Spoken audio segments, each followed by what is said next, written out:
So now we would like to actually welcome Mattijs van Ruijven, who is the head urban designer and planner for the city of Rotterdam. And with a large team of designers and planners, he works on many development and strategic projects for the city.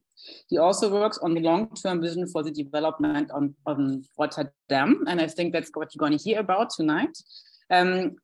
Mattijs is educated as an urban designer at TU Delft University in 2004. I think you made your master's or diploma. I don't know, at that time, diploma maybe. And for several years, you have worked for Palmboard Urban Landscape before starting at the municipality of Rotterdam.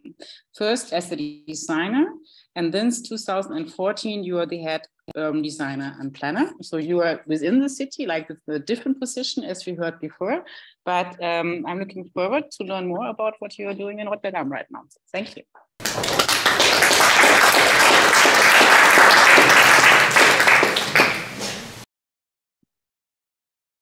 I have to be careful, I learned that. Yeah, so good evening. Nice to be here and to tell you something about Rotterdam. Also nice that it is in combination with Brussels and Hamburg. We know one another and we can always learn from one another. So that's always interesting. So I was taking some photos. Perhaps you saw me taking some pictures of some of the slides of the presentation of Christian. And yeah, so I will tell you also about the history of Rotterdam, because it has a lot of parallels if you look at the main challenges that we have today and what can we learn from there. And I will focus on also on mobility and what's going on there in Rotterdam. I cannot see my slides here. I will look here. Yeah, so I'm the head urban designer for the city, and since we have only managers, we were discussing that in the taxi or coming over here. Since we have only managers on the directional level, I'm the highest designer schooled person in our organization, doing more or less the same thing, but at the same time working on the long scale, farther away, on the vision of the city, and also working together with mobility experts, landscape architects, but also a lot with our financial guys at the municipality. And we have a new city vision since last year. It was approved by the city council, and it was called De Veranderstad, in Dutch, a city of change.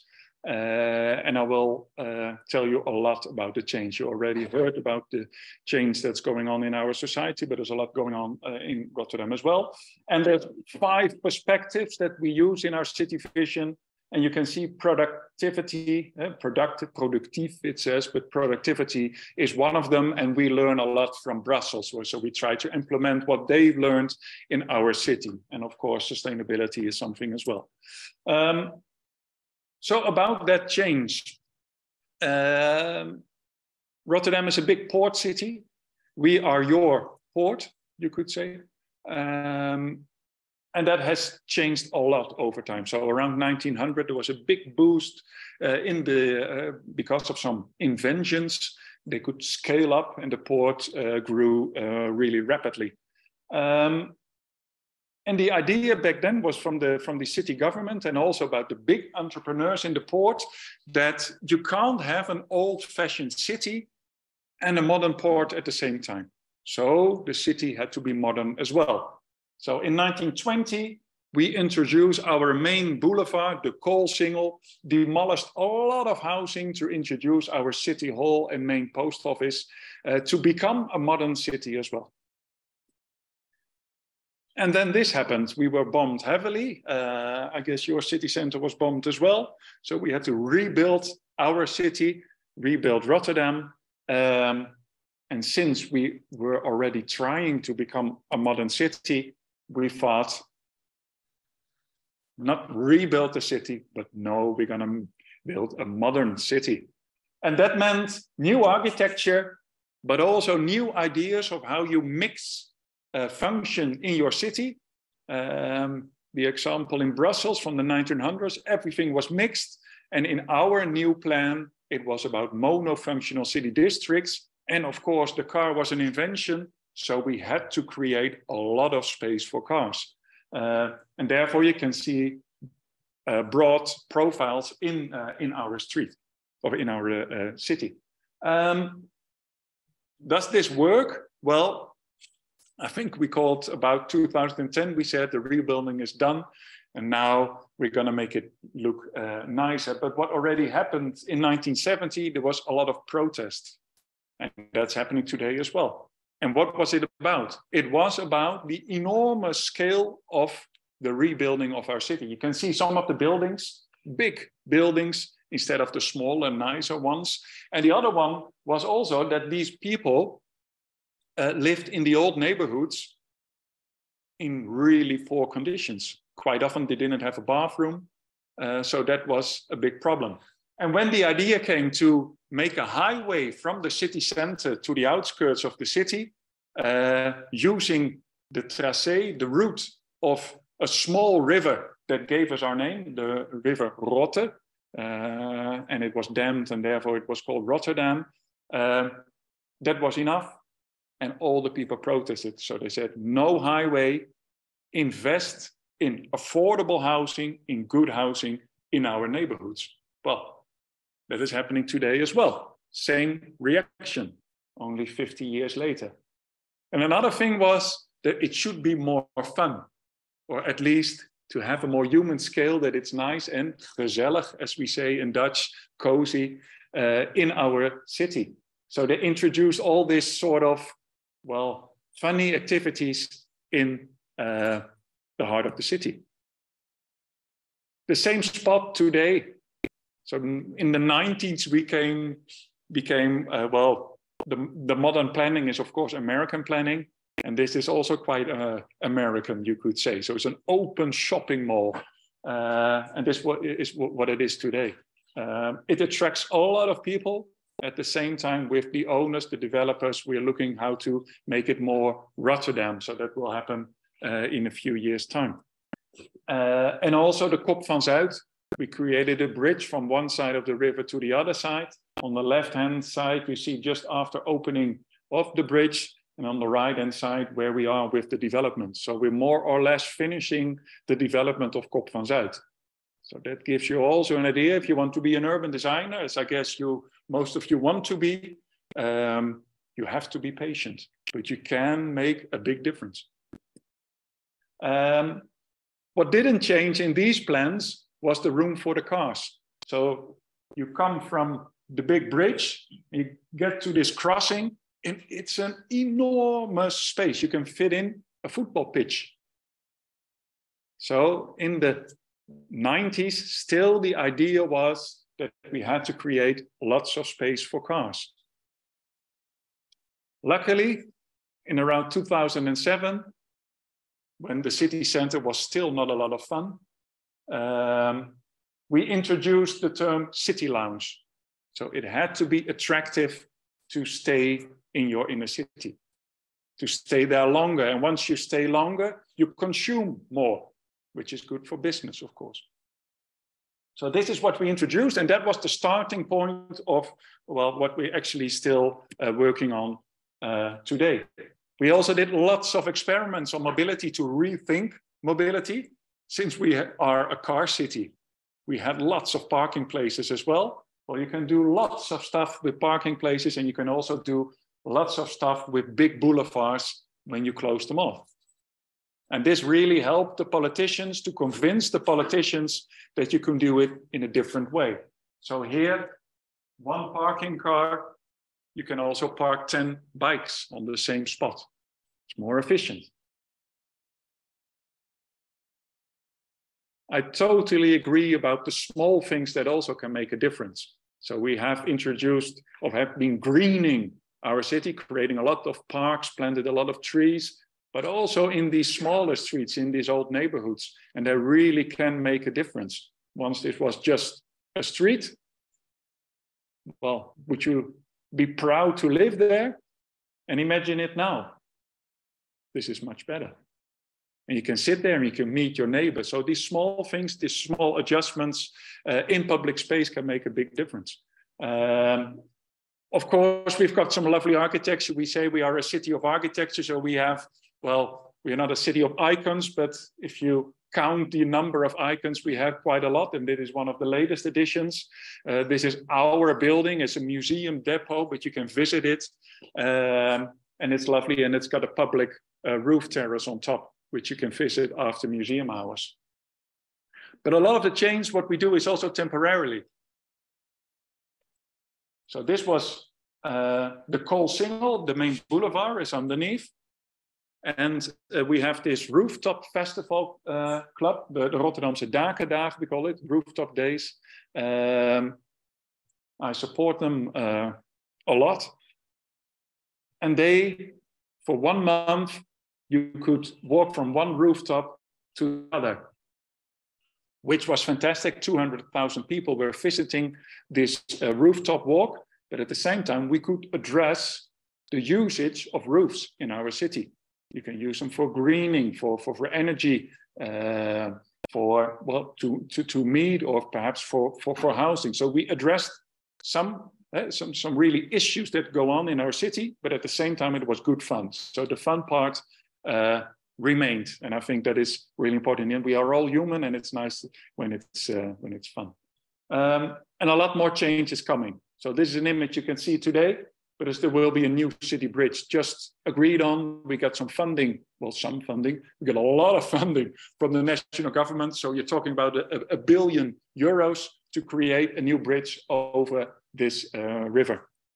And that is what you see here on our the main map of our city vision. So this comes from our city vision. You see that bridge over there, which you can also see where we want to densify. It's always combined with public transport along the existing lines. And what we also want is to create a city center on both sides of the river to connect Rotterdam South and North more than today. And I'll show you some examples. This is one example of how to create a city center on both sides. This is an old factory. It was sold to a private developer. Now we are in contact. How can we develop this?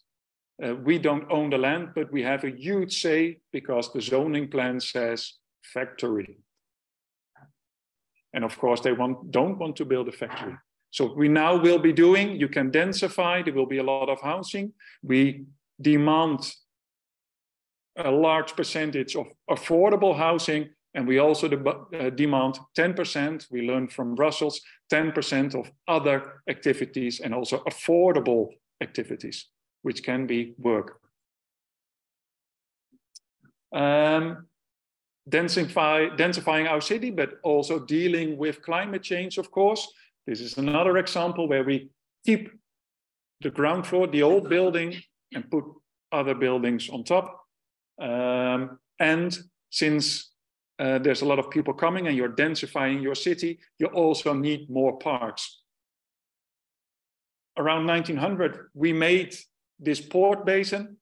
Today, just a little part of it, we make the water into land again. And that's something we Dutch can do quite good, of course. So here you see one of the major companies that is helping us there to create a park again.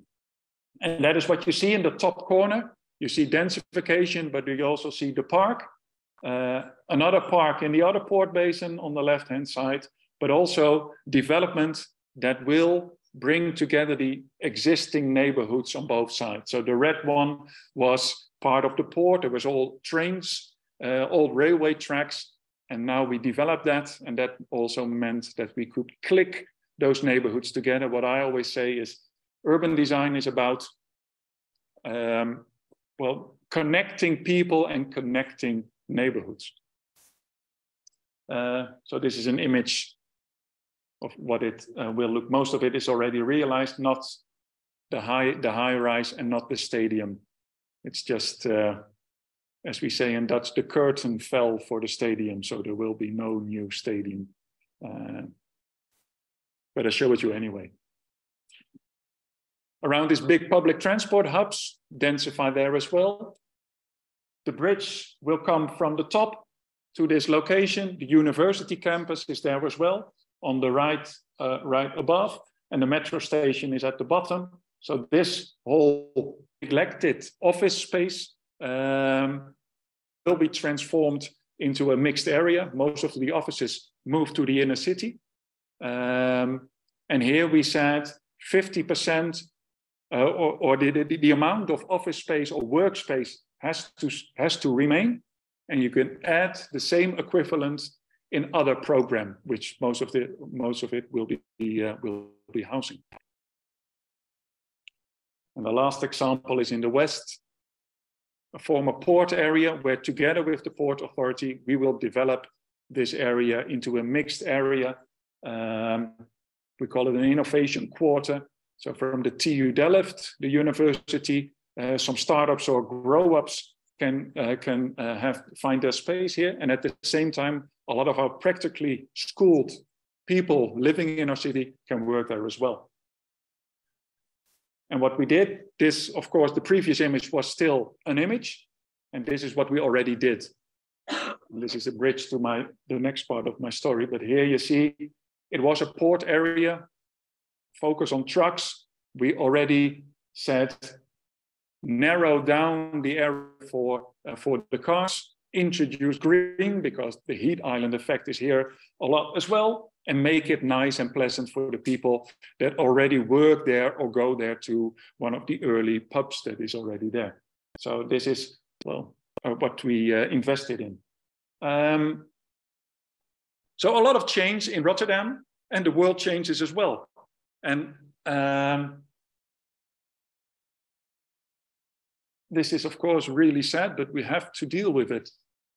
Energy becomes a luxury, so speeding up that process. And we see, at least in Rotterdam, a large influx of people coming to Rotterdam. We are growing as a city. You can see that here. Most of the influx of people is people from outside of Rotterdam. So in Rotterdam, 50% have a non-Dutch background, which will be growing. So we're not there at the Brussels level yet. But this is what's going on. And another thing that is going on is that we already have 50% one-person household. And we expect that to grow as well.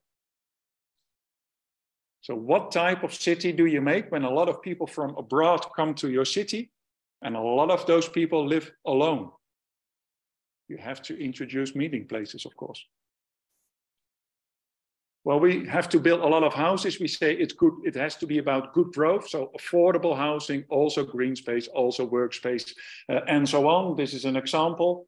Really nice. You can't swim there. Everyone did. We're still a port. But good growth, but it is quite difficult. And then you have the climate change as well that we have to deal with. We are trying to be adaptive.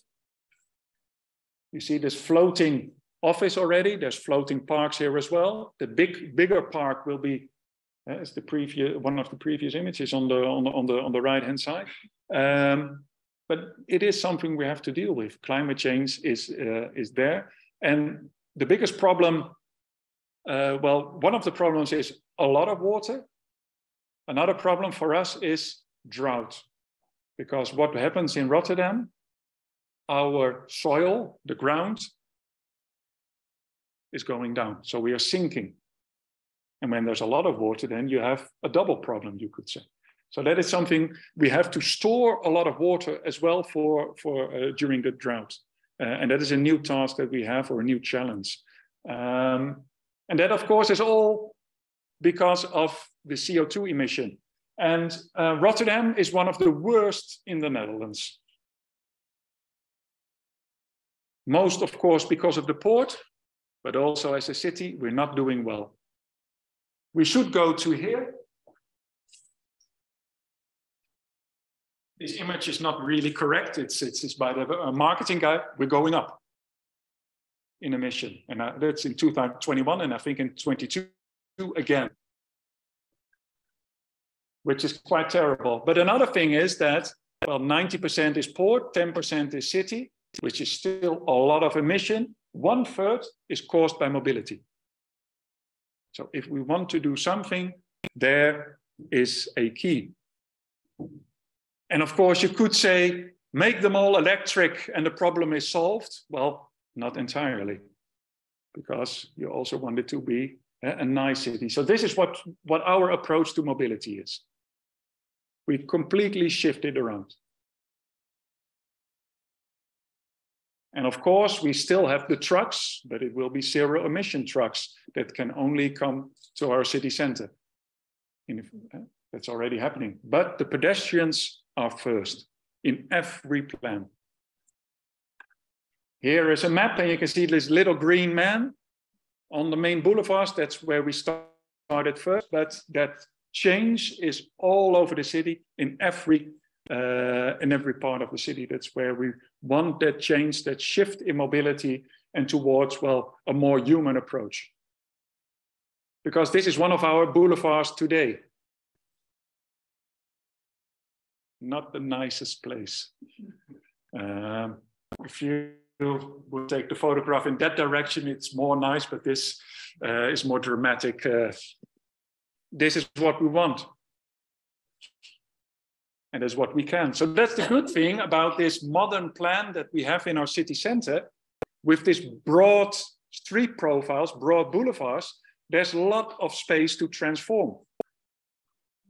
It costs a lot of money though, but this is one of the images that we produced in our team, and we showed it, and then of course the press knew it as well, and that's when it started and convinced politicians that perhaps something else can happen on these boulevards. But it's not only about the emission, it's also about health and about the amount of noise cars produce. Quite often people say, yeah, cars become electric and then the noise problem is solved as well. Well, that's not the case, because it's mainly because of the tires. So this is something we work on as well. And in quite a lot of the boulevards, the noise of all the mobility of the cars is coming close to 70 decibels, which is industrial noise. You can't live there. And you have to have 50, 55 decibels. So that's an enormous task. So we are working on these boulevards and transform these boulevards, sometimes with small adjustments. This boulevard in the south of Rotterdam, we created a better place to cross as a pedestrian, and we closed off one lane. So instead of 2 lanes, it's only 1 lane in one direction. A lot of complaints. Our lessons here is, don't leave that other lane vacant, because then people complain. So we should have programmed that other lane, perhaps with parking, perhaps with something else. But this is what we did on this boulevard, which helped, of course, to reduce the noise level a little bit. But we also made big adjustments, and that's on our coal single boulevard. So there, the main boulevard is back again in this presentation. We did a complete transformation. So this is what it looked like some years ago, and this is what it looks like today. And the good thing is, when you're on your bike or walking, you don't experience the cars. There are still cars, but you don't really experience them. So that's really helpful. And there's much more people, or at least you experience a lot more people. On a Friday night, it used to be traffic jams. Now it's full of people. So there's much more people and only, say, 5 cars. And why could we do this? Because we had a lot of data. And we knew that 50% of the cars driving on the Coal Single Boulevard didn't have to be in the city center. They were just going from far north to far south in our city, or the other way around. So luckily we had that data and that knowledge, because otherwise I think the politicians, well, it was a bit harder to convince them. Next thing is, Coal Single Boulevard is at the top, and there's this huge roundabout made in this, an important part of our rebuilding our city after World War II. And this is what it looks like today. So 4 lanes, here 4, in some cases it's almost 6 lanes. And we want to transform that as well. Also because of the heat island effect. And this is what we will do. We hoped it would be approved on before Christmas. We think it will be after Christmas, but in a few years' time, this will be the case. A lot of more plans, less room for the cars, room for people, room for pedestrians, room to meet. And also, we think we did all sorts of calculations that the temperature on hot days will lower with 7 degrees. So really important for our city. We also do small things. When you work for a city, a lot of maintenance takes place. 90% of in a city is maintenance. So if you try to do something extra in maintenance, well, then you have these small things that can make a difference. And one of the things is that we want to reduce the speed of cars from 50 to 30. And when you have to do an adjustment, well, you can do something like this. So this was just a few days ago. Here you see that on this crossing, the asphalt, the tarmac is red. And as a car, you have to wait for the cyclist, and the cyclist and the cars are combined. That is what you can do with 30 kilometers an hour. If it's 50 kilometers an hour, you can't do that. It's too dangerous. With 30 kilometers an hour, you can do. And you get a mixed street profile, and that is also really interesting. It's more lively, could attract businesses, and so on. Another example is in front of my office. Here you see again, the black is stopping at the crossing. And there you see, it shows this is for the pedestrians and the cyclists. So here in our Kop van Zuid plan, we were able to lower the amount of space for the cars. We also have social programs. An old bike you can give, and people will make it into a nice bike, and we give them to kids, and then they can learn how to bike, which is of course good, because they, in the end, if they bike, perhaps they won't use their car. And since we are one of the poorest cities in the Netherlands, we have a lot of people that can't buy a bike for their kids. So these social programs can really make a difference. Also part of, in every development plan, mobility, how can you make sure that people will walk instead of using their car? So it's forbidden to go directly from your parking garage to your apartment. And it's mainly because if you go from your apartment, you're already on the street, would you go in back to the parking garage, or do you start walking? So the small things that we as urban designers can have in our it started in our high-rise policy, and now for every major development, that is what we do. So we forbid these sort of things, and that really helps. And to conclude, nice images, a lot of challenges that we have. Rebuilding our city took 50 years. The problems we face, we can't take 50 years. And that means that we, all of us, have to completely rethink about what we are doing. Because your first reaction on the left-hand side is, what is that deer doing there? But it's her forest. And the street is there as a guest. So why is our immediate reaction, be careful, dear, instead of, why is that road there? And that is what we have to question. Same on the right-hand side. It's ridiculous. Those people on the street, sitting there. Any moment, there can be a huge car, bang! No, it's their city. It's their city. It's our city. So why do we make infrastructure like this? We, and also in climate change, we have to dramatically change the way we look at cities and what we are doing and what is part of us, and we don't really know. But with these reactions, you do know. And that is what we try to apply also on our national highways that are surrounding our city. In a laboratory, rethink mobility, and it helps to get this the ministries about transport to rethink the whole highway system in the Netherlands, but also around our city. So it helps as a tool to convince people to think in another way. So yeah, if you work on the city, if you want to make a city better, you have to do it together. We think as Rotterdam, but that's the case in any city. And you can make really attractive cities for people and not for cars. Thank you.